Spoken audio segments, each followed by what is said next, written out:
할렐루야. 좋으신 하나님께 영광 감사 올려드립니다. 여러분 모두를 예수님의 이름으로 축복합니다. 7월 30일 마지막 주일 말씀 묵상입니다. 디모데전서 4장 1절로 5절 말씀을 묵상합니다. 기도합니다.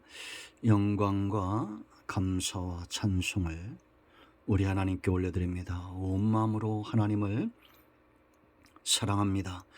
주의 보혈을 의지하고 주의 이름을 의지합니다. 우리의 모든 죄와 허물을 사하시고 성령 하나님 충만하게 우리 가운데 역사하시면 말씀을 읽을 때 들을 때 회복되고 치유되고 깨닫는 귀한 시간 되게 하옵소서. 성전을 찾아 예배하고 영상으로 예배하는 모든 죄 백성들 가운데 하나님의 응답하심이 있기를 원합니다. 종을 낮추시고 겸손하게 하시고 오직 말씀의 도구만 되게 하옵소서. 하나님께만 영광을 올려드립니다. 예수님의 이름으로 사모하며 기도합니다. 아멘. 자, 4장 1절 말씀부터 보겠습니다. 그러나 성령이 밝히 말씀하시기를 후일에 어떤 사람들이 믿음에서 떠나 미혹하는 영과 귀신의 가르침을 따르리라 하였으니 자기 양심이 화인을 맞아서 외식함으로 거짓말하는 자들이라. 혼인을 금하고 어떤 식물은 먹지 말라고 할 터이나 음식물은 하나님이 지으신 바니 믿는 자들과 진리를 아는 자들이 감사함으로 받을 것이니라. 하나님께서 지으신 것이 선함에 감사함으로 받으면 버릴 것이 없나니 하나님의 말씀과 기도로 거룩하여 짐이니라. 아멘. 자, 우리가 이 3장에서 직분자들이 얼마나 귀한 것인가를 살펴봤습니다. 하나님께서 교회를 세우시고 성도들을 세우시는 일에 사람을 통해서 일하신다는 겁니다. 얼마나 가치 있습니까? 여러분, 교회를 위하여 성도들을 위하여 헌신하는 사람들을 귀하게 볼 수 있는 마음이 또한 귀한 겁니다. 이제 4장에서 바울은 보다 더 중요한 부분들을 다루는데요. 이렇게 우리가 성도들을 세우는 일에 있어서 생각을 해봐야 됩니다. 과연 우리가 구원함을 받고 하나님께 부르심을 입은 이 성도들, 이 가치가 어디 있을까요? 왜 성도가 가치 있습니까? 왜 교회 사역이 가치가 있고 직분제 사역이 가치가 있습니까? 바로 성도들을 믿음 위에 견고하게 세우기 때문입니다. 믿음은 성도의 가치입니다. 세상 사람들이 믿을 수 없고 알지도 못하는 복음과 천국과 하나님의 살아계심에 대해서 우리는 믿습니다. 이 믿음은 선물이라고 그랬죠. 교회와 먼저 믿은 성도들은 하나님의 믿음의 선물을 전달하는 전달자들과 같습니다. 믿음에 서서 견고하게 흔들리지 않는 자들, 그것이 바로 성도의 가치입니다. 이것이 성령의 역사고 교회와 지도자와 먼저 믿은 성도들의 주된 사역이죠. 성도들로 하여금 믿음에 서게 하는 겁니다. 그러나 사탄은 반대로 성도들로 하여금 믿음에서 떠나게 합니다. 무엇을 통해서 성도들을 믿음에 떠나게 할까요? 그리고 성령은 하나님의 역사는 무엇을 통해서 성도들을 넘어지지 않게 할까요? 같은 방법을 쓴다 이렇게 봐도 무방합니다. 성령이 역사하는 그 반대 것들을 통해서 사단은 성도들을 넘어뜨리는데요.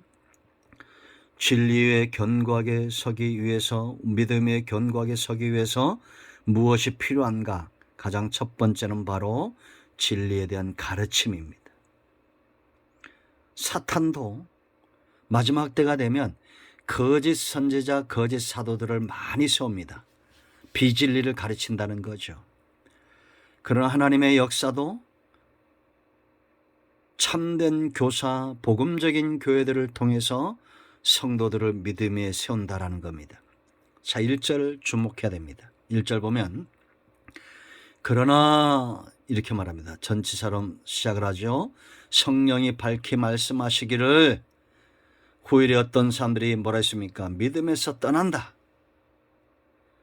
그러나 교회의 역사는, 교회 사역은 성도들로 하여금 믿음에 세우는 거죠.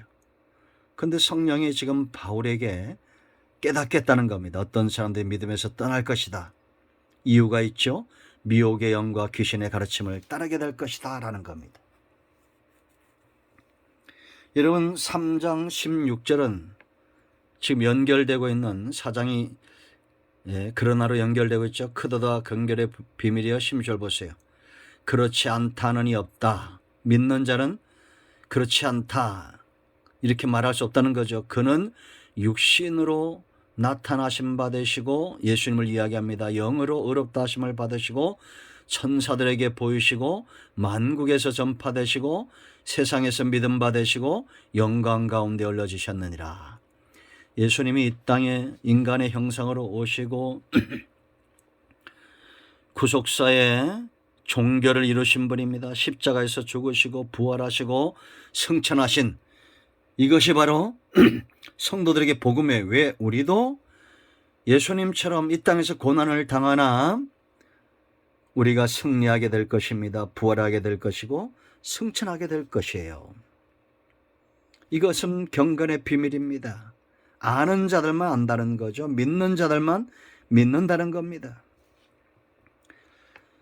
우리는 이 복음을 가르치고 전파하고 사람들을 믿음에 서게 합니다.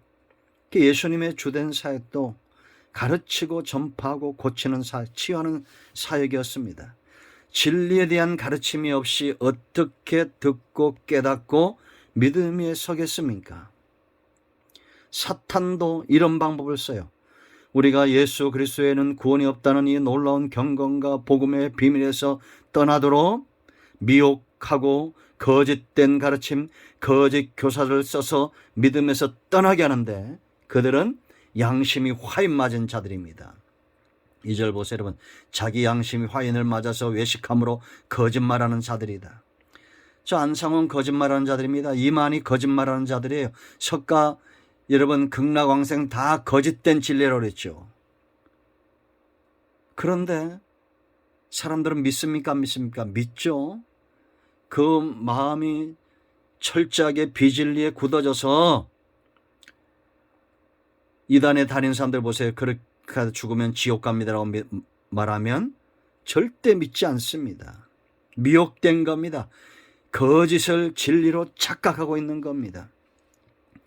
열매로 모를까요? 그런데 깨달음이 없어요. 더 엄밀하게 말하면 이들은 믿음에서 떠난 자들, 구원에서 먼 자들, 예정 가운데서 유기된 자들입니다. 결국 사탄의 역사는 가르침을 받는 자의 비진리 가운데 있는 자들을 그 양심이 화인 맞게 하는 결과를 가져옵니다. 이제는 예수 그리스도를 구주로 영접지 않습니다. 성경에 대해서 왜곡됩니다. 그 마음이 불맞은 것처럼 단단히 굳어진 것처럼 화인 맞은 상태가 된다라는 겁니다. 자, 두 번째 믿음에 서는 방법이 있습니다. 믿음에 서는 것. 그것은 바로 감사함으로 받고 감사한 마음으로 사는 감사 체험입니다.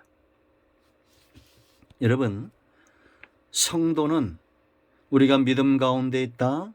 뭐가 넘치느냐? 그 증상은 바로 감사가 넘칩니다.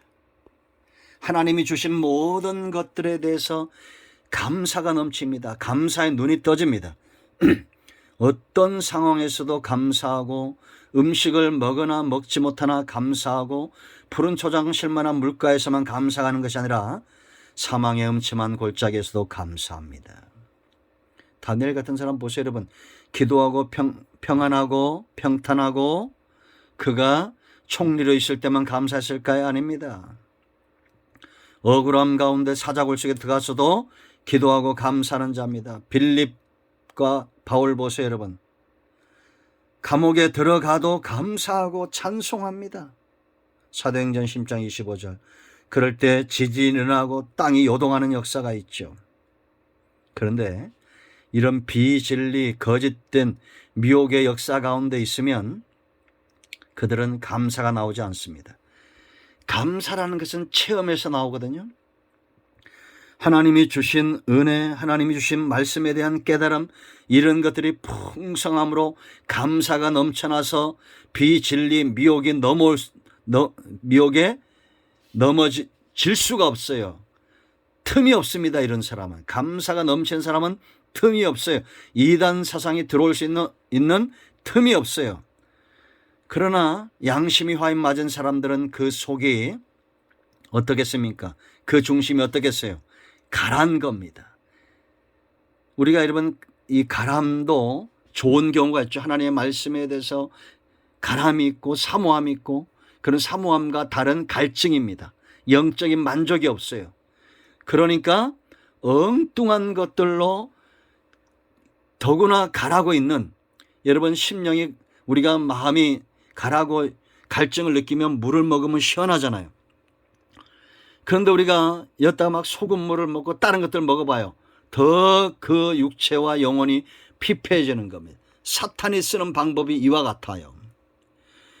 우리가 하나님의 은혜에 대해서 만족함이 없고 더 갈증에 시달리고 있는데, 이들의 내리는 처방은 어떤 것이냐?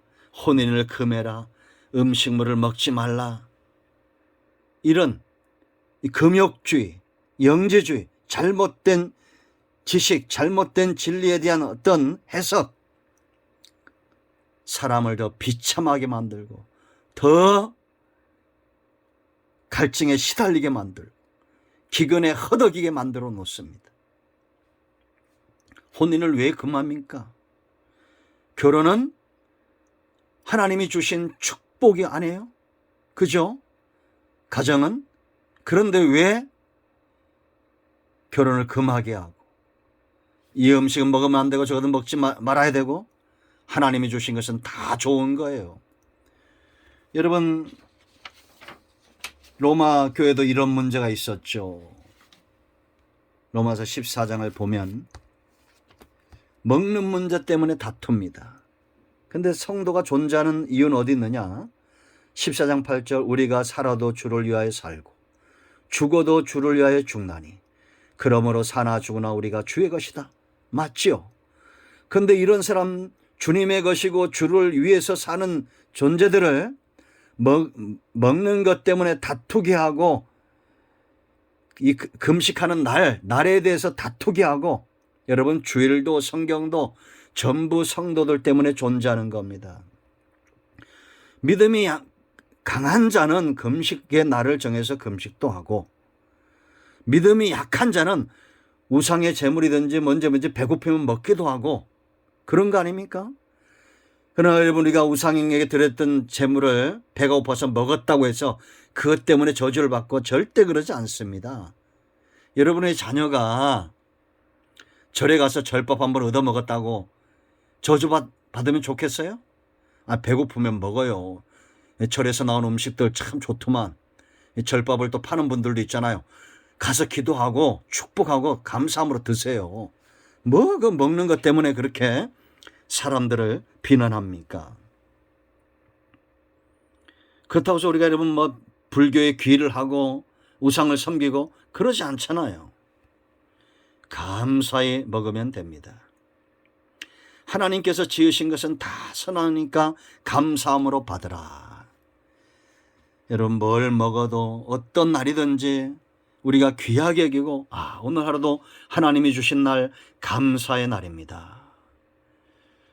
오늘 우리가 뭘 먹을 때도 감사함으로 먹고, 아멘. 초복, 중복, 말복, 참 우리나라는 과거에 먹을 것이 없을 때는 이 더위를 이기라고 초복, 중복, 말복, 참 우리의 선조들이 지혜가 참 있었어요. 지금은 우리는 그러지 않잖아요. 이제 뭘 먹어도 감사하잖아요.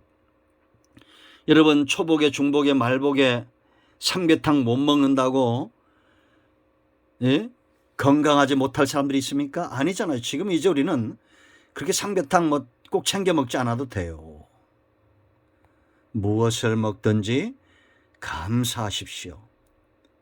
우리가 어떤 날이든지 귀하게 여기고 감사하게 여기십시오. 그것이 곧 하나님께서 저와 여러분에게 원하시는 겁니다. 믿음에 서길 원하시죠? 감사가 넘쳐야 됩니다. 감사하는 사람 체험이 있다는 겁니다. 믿음이 더 깊어졌기 때문에 감사가 넘치는 것입니다. 여러분, 금식하고 여러분, 그렇다고 우리가 이런 분들, 하나님이 어떤 기도의 제목을 줄 때는 금식하며 기도하는 분들도 있습니다. 그런데 우리가 그런 것이 없는데 인간적인 어떤 열심으로 40일 금식 기도를 한다거나 겉으로 보기에는 신령해 보이죠. 그러나 속박, 구속, 노예처럼 사는 것입니다. 믿음은 절대 속박이 아니고 진리는 성도를 자유케 하고 하나님은 저와 여러분을 통해서 감사의 그 중심을 받기를 원하시는 겁니다. 감사하는 마음으로 주의를 귀하게 여기고 감사하는 마음으로 무엇이든지 먹고 마시고 그런 삶을 살기를 축원드립니다. 세 번째, 우리가 진리와 믿음에서 견고하게 서려면 말씀과 기도에 전무하는 겁니다. 이 말씀과 기도가 왜 우리를 믿음에 서게 하느냐. 5절 보세요. 하나님의 말씀과 기도로 뭐 한다고 했습니까? 거룩하여진다. 여러분, 이 거룩에 대해서 성도가 거룩해질 수 있는 비결은 하나입니다. 가장 중요한 거. 예수 그리스도의 보혈로 거룩해져요. 우리의 원죄가 사해지는 겁니다. 그럼 말씀과 기도는 뭘까요? 왜 거룩해진다고 말합니까? 우리가 구원받은 이후에 거룩함을 받은 이후에 여전히 우리 속에 죄성이 있습니다. 없겠어요? 있습니다. 그러나 말씀과 기도에 전무할 때 세상과 멀어지고 죄와 멀어지는 겁니다. 그래, 구원받은 이후에 우리가 구원받았는데 말씀과 기도를 멀리하고 세상을 가까이 하게 되면 그래도 이 사람은 구원에 대해서는 문제가 없어요. 구원받습니다. 마음으로 믿고 입술로 신하면 구원은 공짜예요. 예수님의 공로로 얻어집니다. 그런데 이 땅에서 말씀과 기도 일주일 내내 가도 성경 한 구절 보지 않고 우리가 말씀 한 편 듣지 않으면 점점 더 세상화되어져 갑니다. 불 가운데 구원받는 것처럼 세상이 너무 좋아서 음란하고 악한 세대 가운데 거룩하면서 멀어집니다.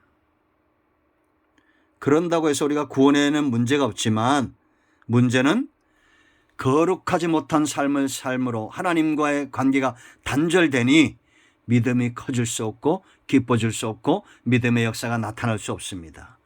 믿음이 주는 이 신비한 세계, 말씀이 열어주는 하나님의 사랑의 그 깊이와 넓이와 놀라운 이 축복에 대해서 멀어질 수밖에 없어요. 그러므로 여러분, 눈앞에 있는 잠깐의 즐거움, 여러분, 죄가 달콤하죠. 그렇다고 해서 우리가 사탕을 자꾸 먹으면 영육이 피폐해지는 것과 똑같습니다. 우리는 무교병을 만들었죠. 말씀을 묵상하고 기도해서 하나님 앞에 자기 자신을 날마다 깨끗이 회개하는 사람, 이런 사람이 영육이 강건해지고 믿음에 서게 되어 있습니다. 얼마 전에 어떤 목사님이 쓴 이 믿음의 비밀에 대해 깨달은 것을 제가 읽은 적이 있어요. 여러분, 산에 사시는 분들이 얼마나 맑은 공기를 먹고 산나물을 먹고 몸에 좋은 것을 먹습니까? 그런데 그런 고승들 가운데는 90을 넘긴 사람이 없답니다. 성철 스님 같은 이런 분들 전부 70, 80에 돌아가신다는 거예요. 근데 우리나라에 과거에 참 유명했던 목사님들은 90, 100세 이렇게 사신다는 겁니다. 도시에 살고 나쁜 공기 속에 사는데도 왜 이렇게 건강할까? 그 답을 성철에게서 찾았다는 겁니다. 성철은 자기는 아비지옥으로 간다. 나는 많은 사람을 지옥으로 이끌었다. 내 죄를 해결할 길이 없다. 이게 성철의 마지막 유언이었습니다. 근데 우리는 나쁜 공기를 먹고 몸에 좋지 않은 음식을 먹으면서도 성도는 어떤 사람입니까? 날마다 회개하고 말씀을 의지하고, 회개는 우리의 영과 육신까지도 건강하게 만든다라는 것을 깨달았다는 겁니다. 그러므로 여러분, 말씀과 기도로 하나님을 가까이 하십시오. 말씀을 묵상할 때마다 기도가 같이 수반돼야 됩니다. 내 눈을 열어 주의 법에 귀한 것을 보게 하소서. 그럴 때 성령께서 우리의 눈을 여시고 깨닫게 하실 겁니다. 그러면 믿음이 서게 되어 있습니다. 여러분, 성도의 가치는 미혹에 있습니다. 아니, 믿음에 있습니다. 지금은 미혹의 시대입니다. 악한 사단이 이단과 우상과 거짓 교사들을 끊임없이 보내서 성도들을 미혹하는 시대입니다. 말씀과 기도에 전무하고 말씀 가르침 받기를 사모하고 감사하는 마음이 깊어지는 감사 체험이 있어야 됩니다. 그럴 때 저와 여러분은 믿음에 서게 될 것이고, 자로나 우러나 어떤 미혹이 와도 흔들리지 않는 화인 맞은 양심이 아니라 하나님을 향해서 감사하는 양심, 깨어있는 양심, 믿음에 서게 될 것입니다. 기도합니다. 예수님의 이름을 의지하기도 합니다. 이 말씀대로 되게 하여 주시옵소서. 우리 가운데 마음이 상한 자, 병든 자 치유하시고 회복시켜 주시기를 원합니다. 예수님의 이름으로 사모하며 축복하며 치유하며 기도합니다. 아멘. 할렐루야. 응답되었습니다. 기도합니다. 이제는 우리 주 예수 그리스도의 은혜와 하나님 아버지 큰 사랑과 성령의 위로 교통 충만 치유 회복하심의 역사가 성전을 찾아 예배하고 영상을 통해서 예배하는 모든 사모하는 주의 백성들 위해 이제로부터 영원토록 함께 있을지어다. 아멘.